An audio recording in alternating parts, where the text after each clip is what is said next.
याच्यावर उपाययोजना चौकटीखाली उभे राहणे, मोकळ्या जागेवर जाऊन उभे राहणे. तसंच जर आपण घरात किंवा शाळेत असाल तर टेबलाखाली किंवा बेंच खाली आपल्या स्वतःला सांभाळून राहणे. पण जर आपल्याला याची थोडक्यात चावून लागली तर यासाठी सर्वात मोठी उपाययोजना म्हणजे मार्गदर्शन करणे. म्हणजे की भूकंप आला तर काय करावे आणि आपण जीव कसा सांभाळावा याचं विद्यार्थी, शिक्षक, पालक यांना थोडक्यात मार्गदर्शन करावे.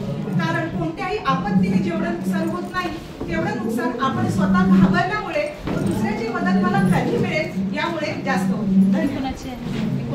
दुसरं आहे मोठ्या प्रमाणात जंगलामध्ये आग लागते, वृक्षतोड करू नये. तिसरं आहे अतिवृष्टीमुळे महापूर येतो, पाण्याचा मोठा व जलद प्रवाह गावामध्ये शिरतो आणि गावेच्या गावे वाहून जातात.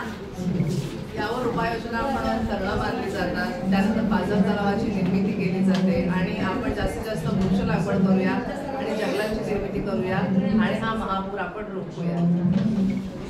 यानंतरची आपत्ती आहे चक्रीवादळ. यामध्ये कमी दाबाचा पट्टा निर्माण होऊन अतिशय जलद गतीने वेगाने वारे वाहू लागतात. अशा प्रकारची वारे किंवा अशा प्रकारची जेव्हा सूचना कळलेली आहे प्रशासनाने प्रसार माध्यमाच्या सहाय्यातून म्हणजे टीव्ही असेल, न्यूजपेपर असेल यामध्ये माहिती दिली पाहिजे आणि सगळ्यांनी त्याची खबरदारी घेतली पाहिजे. यानंतरचं आहे भूसंकलन. यामध्ये वृक्ष, डोंगर व दगड यांची मोठ्या प्रमाणात घसरण होते.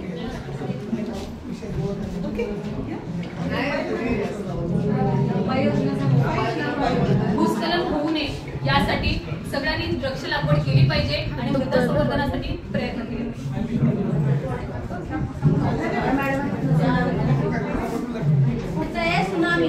मोठ्या प्रमाणावर पाण्याचा प्रवाह येतो. कमी दाबाचा पट्टा येऊन ज्यावेळेस सुनामी लाटा येतात त्यावेळेस प्रशासन आपल्याला जागा करते आणि प्रशासनाला आपण सूचना देऊ शकतो. तसेच विद्यार्थ्यांना आपण भविष्यात येऊ घातलेल्या आपत्तींविषयीही आपण याच्यातून माहिती देणार आहोत. भविष्यकालीन वर्तमान आणि भविष्यकालीन सर्वात मोठी आपत्ती आहे तापमान वाढ म्हणजेच ग्लोबल वॉर्मिंग. यामध्ये तापमानाची प्रचंड प्रमाणात आपल्याला असह्य होईल.